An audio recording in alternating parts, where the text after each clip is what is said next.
ये मानो ना मानो हकीकत है, खुशी इंसान की ज़रूरत है। और जो चीज़ जितनी ज़रूरी होती है वो चीज़ उतनी ही सरल होती है, सहज होती है। खुशी बहुत दूर की चीज़ नहीं है। खुशी पर हमारा जन्म सिद्ध अधिकार है। सभी के मन में ये प्रश्न रहता है, खुशी कैसे प्राप्त करें, खुश कैसे रहा जाए। लेकिन सबसे बड़ा सवाल ये है कि हमने जो खुश ना रहने की मन में ठान ली है उसको कैसे छोड़ा जाए। बस यही प्रश्न है। इस प्रश्न का जवाब मिल गया तो आपके प्रश्न का जवाब मिल जाएगा।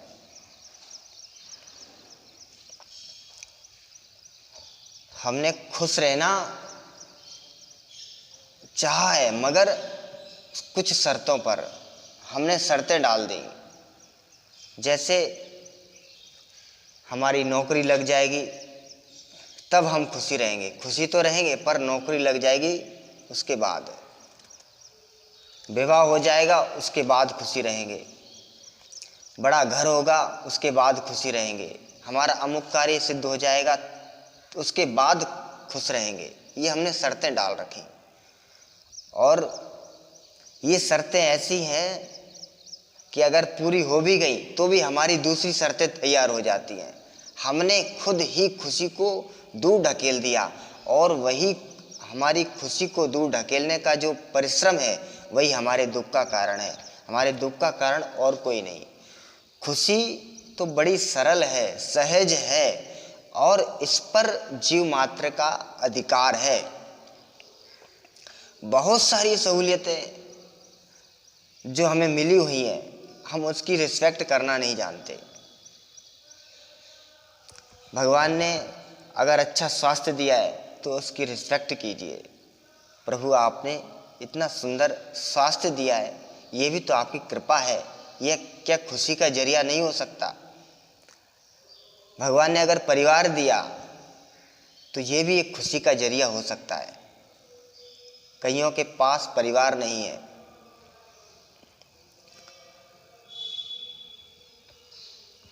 अगर रिश्ते दिए, एक समाज दिया, उसकी रिस्पेक्ट करो।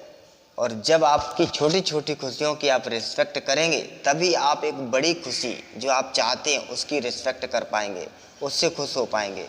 वरना आप वहाँ भी मौका चूक जाएंगे बड़ी खुशी मिलने पर भी।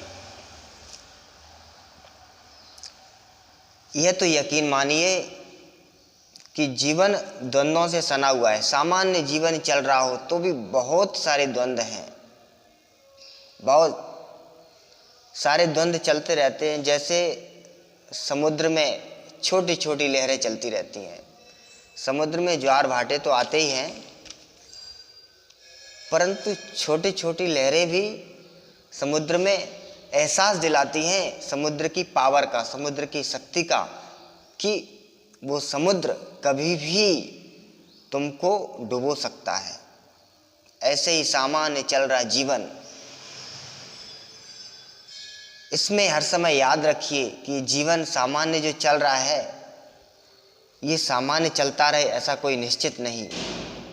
आपके साथ बहुत कुछ बुरा नहीं हो रहा है, ये भी एक आपकी खुशी का जरिया है।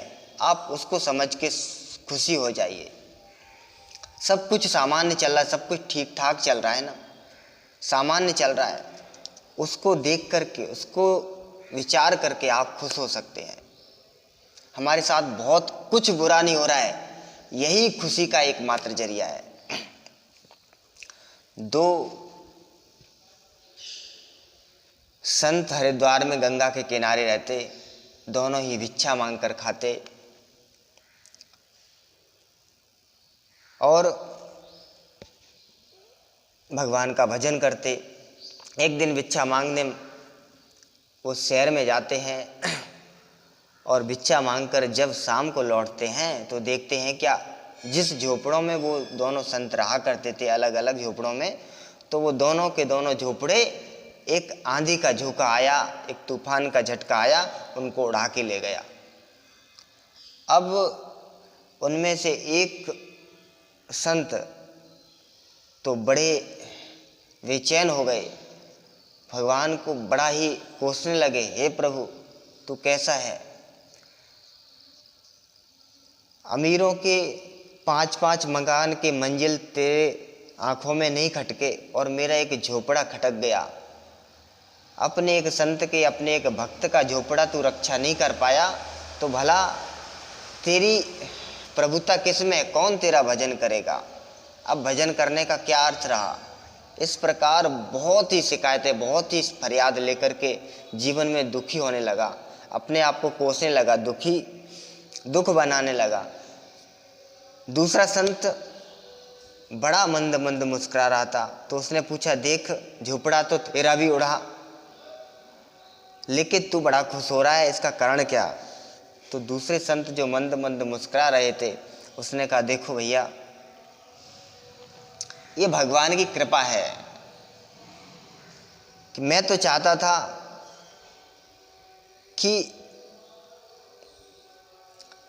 प्रभु की प्रभुता का दर्शन करूं, गंगा की शीतल लहरों को देखते देखते मन में आह्लाद भरूं, प्रसन्नता का एहसास करूं, गंगा मैया की गोद में विश्राम करूं और कभी कभी चंद्रमा की चांदनी में, सितारों से भरी हुई रात में प्रभु के उस वैभव ऐश्वर्य को निहारा करूं, निहारते निहारते प्रभु की लीला का स्मरण करते करते प्रभु के प्रेम में डूबा करूं, गंगा की कल कल छल छल करती धारा, उसके शब्दों को कानों में सुनता हुआ मधुर संगीत में डूबूं। परंतु ये झोपड़ा बीच में आता था। भगवान ने अच्छा किया इसको उड़ा दिया, मैं कहाँ किसको बुलाता। और देख, जब ये झोपड़ा था तो कहीं भी जाऊं मुझे यहाँ आना पड़ता था। झोपड़े की साज संवार करने के लिए एक जिम्मेदारी थी, लेकिन अब जहाँ 2 रोटी खाई और वहीं पड़ गए, जय जय सिया राम। कोई जिम्मेदारी नहीं, कोई निष्फिक्र निश्चिंत। अब दिशाएं हमारे वस्त्र होंगे, धरती हमारा बिछौना होगी, आकाश ही हमारी चादर होगी।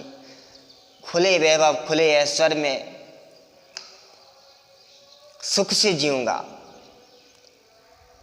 तो घटना तो एक की एक, लेकिन एक व्यक्ति दुख मना रहा है और दूसरा व्यक्ति बड़ा खुशी हो रहा है, बड़ा प्रसन्न हो रहा है। तो सुख और दुख का हेतु वास्तव में चीज़ें या वस्तुएं नहीं है, वास्तव में हमारी मानसिक स्थिति पर निर्भर करता है कि हम सुखी होते हैं, दुखी होते हैं। छोटी छोटी खुशियों के पल बीते जाते हैं रोज यहाँ। छोटी छोटी चीज़ों को देख करके खुश होने का जरिया ढूंढ लीजिएगा, बहुत सारी चीज़ें मिल जाएंगी आपको प्रसन्न रहने के लिए।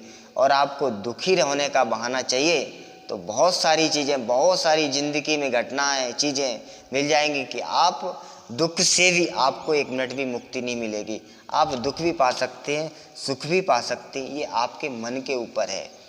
तो क्यों हम दुख पाएं, सुखी रहें, हर एक चीज़ के प्रति सकारात्मक होकर, हर वो चीज़ जो प्रभु ने हमें यूं ही गिफ्ट कर दी है, यूं ही सरलता से दे दी है, उस प्रभु का आभार व्यक्त करते हुए,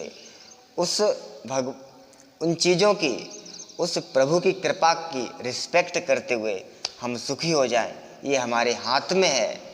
तो आइए सुखी रहें, आनंदित रहें, प्रसन्न रहें। जीवन बड़ा कीमती है, चीज़ें कीमती नहीं है, ये जीवन कीमती है। ये समय जो बीत जाएगा सो बीत जाएगा और बीता हुआ वक्त फिर वापस नहीं आएगा। फिर पछताएंगे कि हमने जो जीवन, अनमोल जीवन दिया था प्रभु ने, उसकी मैं रिस्पेक्ट नहीं कर पाया। आज के लिए इतना ही, मिलेंगे कल के